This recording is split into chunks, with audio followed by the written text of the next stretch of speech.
Good evening, everybody. This is Andy Pedraza with Special Effects Academy, and we're on the start of the week session in the Forex trading room for March 14th of 2021.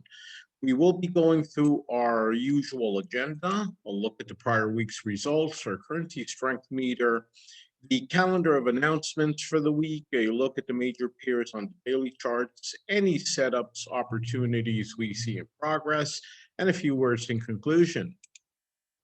Starting with the ledgers, and I will in advance say that there hasn't been much change. It was a pretty flat week. We did close a few trades here and there, so the percentages are off by a few points in some cases, but we also have open trades that are carrying profit, I think pretty much all of them. And so the results are really preliminary at this point. We will have to wait until these trades get closed.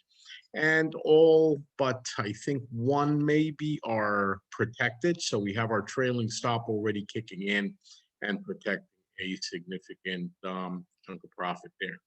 So that is where we are or were as the week ended.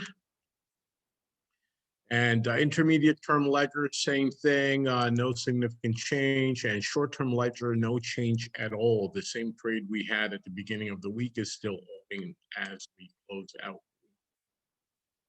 Notes and opportunities for improvement. We are getting traction on the long-term account. As I mentioned, we have multiple trades there carrying good profit and some of that already protected. The other two accounts are pretty much flat. We continue to see a bullish outlook for the pound out of the market, and the USD's move into strength seems to be over. It was definitely what I like to call a dead cat bounce, or at least that's the way it's playing out as the week ended. It just collapsed again. Not really breaking previous highs or lows depending on the pair, but pretty much testing them. So we'll have to see how the new week begins to get a little bit of an idea and inkling of what may be in store. But the strength move, it definitely did not pan out for the dollar. And the yen continues weakening. Again, no reason why other than the market doesn't seem to like the yen this time around. Relative strength meter for the week, and we can see at the far right the yen. The yen was the big loser overall. Everything else except the Canadian and the Aussie were relatively flat. Yes, they did move here and there. As you can see, the dollar ended up weakening again, but not in any significant fashion. However, the yen very, very much collapsed, and the Canadian, it's opposite, going just for new highs. So we're seeing Canadian strength come back into the market as well. And of course, that plays very well when the pair is crossing against a weaker currency like the yen. So the CAD JPY, which we do not track, probably doing brilliantly. And the USD CAD is once again at or breaking the bottom of the chart and going on to the lower lows. The Australian didn't do too poorly, but it was coming out of a previous bad week. So more of a recovery than anything else, but it does look like the Australian dollar is getting a second wind. Fundamental announcements for this week, quite a busy calendar. We start on Monday evening with the Reserve Bank of Australia's meeting minutes. We will be trading that one live, so we'll be starting our evening session on Monday a little bit later than usual. On Wednesday, we have interest rate decision out of the Fed. So we will be starting our 2 p.m. earlier than usual, and we have the employment change out of Australia. So starting the evening session later than usual to accommodate. Thursday, early morning, we have the Bank of England's interest rate decision. And as we have been doing for the last few weeks, we will be replacing the 2 p.m. session with this early morning one. So there will be no 2 p.m. session. I just think it's a waste of time to do 3 sessions in a day, so we're going to stick to 2. And in the evening, and this is going to be a later session than usual to accommodate the announcement, the Bank of Japan's interest rate decision. And that's it. So we have 5 trading events on the calendar for the week. And we probably could have more. Indeed, we probably will not just trade the Fed interest rate decision on Wednesday, but stick around for the FOMC press conference a half hour later. We'll play that one by ear when we get to that point in the week. Moving on to the charts, commodities, I'm sorry, we can see that oil is making higher highs. It's now above 65 after a little bit of a brief retrace in the middle of the week. It ended pretty much at a slightly higher point than before. So the bullish movement out of oil continues. Euro dollar, and we mentioned this when we started. The dollar had been coming out of a week or so of very nice strength play. That ended around the middle of the week, Tuesday onward, I would say, and the dollar started losing ground yet again. It's nowhere near the top, so a great opportunity if the dollar weakness continues, but it definitely found support around the middle of the previous channel and ended up at the bottom of the next level of resistance. We can see the pound doing pretty much the same, though the recovery started earlier. Really, the week before last was the dollar strength play, and then last week was just brilliant for the pound, except for Friday when we had a bit of a retrace. But again, we do expect retraces on Fridays. It's just the nature of the beast. USD Jpy, one of the contrarian pairs that has been moving into dollar strength, yen weakness. And in this case, it is mostly yen weakness what we're seeing. It did a bit of a turnaround early in the week, but resumed its upward momentum. It's still not quite at the top, but getting closer and closer. USD Canadian, as mentioned, breaking bottom for the second time inside a month and showing no signs of stopping. You can see that it is very neatly following that dropping trend line. So that is the metric to be aware of, is that trend line. As long as it stays below that trend line, we are definitely in a bearish market and we should be selling the USD CAD. Indeed, we're carrying some nice profit on our most recent entry into the USD CAD on the long-term account. USD Swiss, also like the yen, and those are the two exceptions to the dollar pairs, USD JPY and USD Swiss. They are moving into dollar strength, or more, I guess the better way of putting it is moving into yen weakness and Swiss weakness. And much like the yen, we had a little bit of a retrace attempt that pretty much failed Thursday into Friday. Not quite at its previous high, but angling in that direction. Aussie dollar, more like the other dollar pairs. So we saw that dollar strength play that failed, and then most of the week we had the dollar losing ground against the Aussie, and same happened against the Kiwi, except the Kiwi is still, or rather ended the week, below that trend line. So that trend line is still acting at resistance, but it also was above the bottom of the Ichimoku cloud. So it's sort of sandwiched in between two very nearby levels of support resistance. We'll have to see which way it breaks. My money is on it going up simply because the dollar continues to weaken. Aussie Canadian dropping to test the next level of support and almost not quite out of the Ichimoku cloud through the bottom. So we are seeing a bearish retrace, but until it breaks that trend line or that horizontal support, we are still in a sideways market. Euro Swiss angling towards the top, which is good. We are long on the Euro Swiss, and we're waiting to see it break the top and give us some profit. Not happening yet, but this week it definitely started moving back in the right direction. Euro Pound tested the bottom of the chart, broke that support, stayed below for a couple of days, and then ended the week right above. I think this is a good opportunity for a reversal, or at least a retrace play, and we're already in that opportunity on the long-term account. We ended the week pretty much at break even, but we are trying to trade it back up towards the bottom of the cloud, perhaps all the way up to the next level of resistance at the 0.88. So time will tell. Euro JPY breaking the top on Wednesday, and Thursday, Friday just kept going. It hasn't moved too far away from that horizontal support, but it's definitely not giving up any ground. So the Euro JPY is officially at this point in breakout territory. Euro Canadian, same thing, a little bit more of a sluggish movement until Thursday, I'm sorry, when it just collapsed. So the Canadian beating the euro by a country mile. We saw a sideways market Monday, Tuesday, Wednesday, and then, as I said, Thursday just boom, went for the bottom and kept going. Another one where I think we will have an interesting opportunity to trade it back up, at least to the bottom of the channel. So the bottommost of the two blue lines would be my immediate target.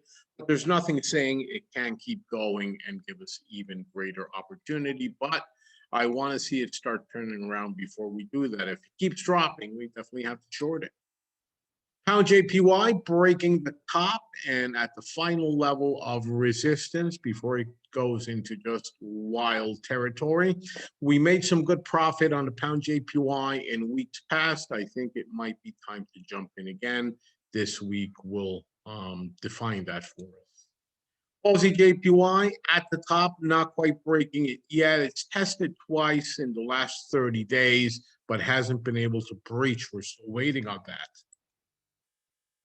Euro New Zealand made a nice attempt to go down. In fact, we did trade it down, and I think now we're in the opposite direction. So it is giving opportunities every which way. Pretty much a sideways market, however, but still the opportunities are there simply because this pair moves in very large leaps.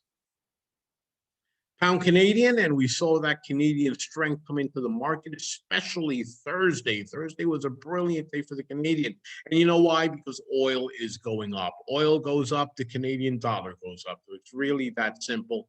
Sometimes correlation does work. It is at the next level of support down. We have to wait and see if we get a breach or a turnaround.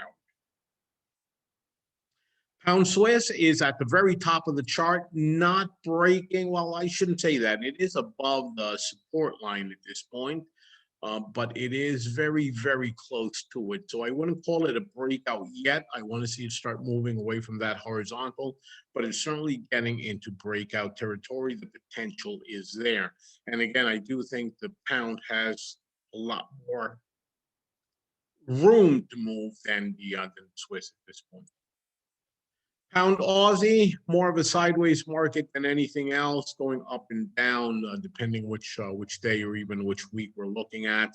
It is now in sort of a diagonal upward channel, a widening one with the support pretty clearly defined. I still think there's good chance of it going up, but seeing is believing. That is the end of our charts for this start of the week. Setups we see in progress, of course, the pound. The pound continues to be at 3-year highs and is still rising. It's showing no sign of stopping. The dollar pairs, they did a nice dead cat bounce. That's when something is definitely weakening, but moves in the opposite direction for a very short period of time before just collapsing altogether. So it looks like the dead cat bounce, least the positive side of the dead cat bounce for the dollar is over. Of course, I want to see the dollar move 100, 200, 300 pips in a weak direction for me to say that this is true, but it is looking like that is what's happening. Australian pairs, the Australian still struggling to maintain strength. Has it played itself out? No way of knowing. It had a very bad week the week before last, and then last week somewhat of a recovery. So too soon to tell, but as I will actually, I'm getting ahead of myself here. But in the last slide, you'll see that I say that every trend comes to an end eventually. You have to be very careful and notice when that happens. I'll wait and say that later. Japanese pairs, of course, the yen continuing to grow weaker and weaker. No real reason, which should give everybody pause. When there's no good reason for something to happen, it will tend to reverse itself like a snapping rubber band. It'll just go the opposite direction very, very quickly. So be very careful with these.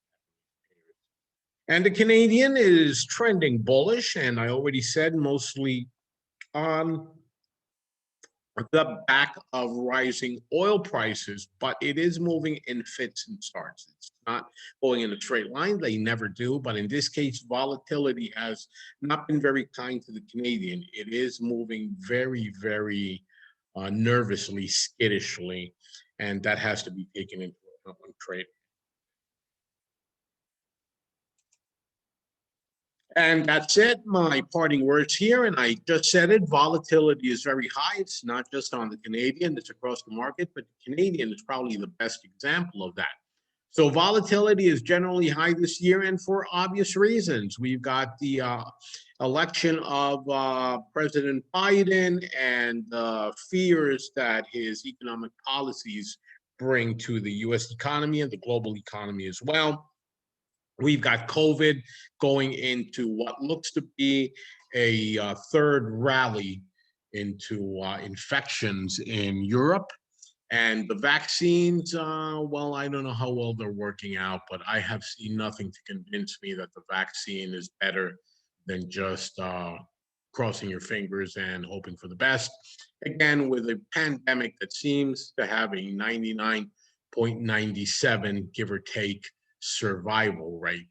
Again, provided you're not in one of the very high at-risk populations, which are those with comorbidities or the extremely elderly, or a combination of both. If you're very elderly and also have comorbidities, well, nice to have known you. If you're not in those demographics, then I think you got a pretty good chance of making it through okay, vaccine or no vaccine. And some of these vaccines are now receiving increased scrutiny because there have been issues. AstraZeneca, I think there's been reports of blood clotting in some of the recipients of the vaccine. And the Europeans are now starting to suspend use of AstraZeneca until these claims can be investigated a little bit more thoroughly. What that means, your guess is as good as mine. But I guess that's one vaccine that's not everything it's panned out to be. So markets do not move in straight lines, and this is very important because even when volatility is our friend and things are moving into dollar weakness or yen weakness or pound strength or whatever the trend may be, it does not move in a straight line. You can't take a ruler and map it out against price. It just doesn't work that way. You will find that it's a broken line with zigs and zags. And even when they're moving in one direction, like a bullish trend, we will find that at times they will do very deep bearish retraces. It'll just U-turn and move 100, 200 pips in the opposite direction, and then make it all back and then go to a higher high, or vice versa if the trend is a downward trend. And as I was saying when I interrupted myself on one of the previous slides, all trends must come to an end. That end may be very mild with a long extended sideways period where it's really not doing much of anything. And these sideways periods can last for months, sometimes years. Or it can be a brutal end of trend with a very fast-paced reversal, taking it all the way to the opposite side of the chart. You do not know what's going to happen. Nobody can predict the market. So pending orders, stop losses, and trailing stops are going to be your very best friends during such market conditions. I dislike limits. You see that I rarely use them, especially for long-term trades. I just don't believe in limits. If I put a limit 500 pips away and the pair moves 1,000 pips, that's not good. I'm not going to say I'm devastated. I'm not going to sneer at 500 pips, but hell, could have made 1,000. So if only I hadn't placed the limit there. So instead of using limits, I'm more likely to use trailing stops or be adjusting my stop loss manually. So I do dislike limits, but they too have their place, especially in a high volatility market where a pair can move 300 pips in one direction and seconds later move 200 in the opposite. So sometimes you do want to place a limit, take as much profit as you can, and if you could have taken more, well, whatever. At least you made profit and you live to fight again. In any case, no matter which one, the market will only reward action takers. You have to be in the market in order to profit from the market. And when you're in the market, sometimes things are not going to work your way. So, you got to be prepared for the losers as well as the winners. And that is my parting note this weekend. Any comments or questions from anyone?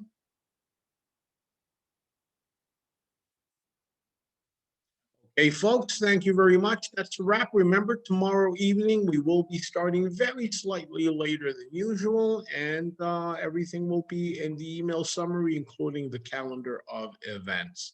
Thank you so much. Talk to you guys tomorrow. Have a great rest of the weekend.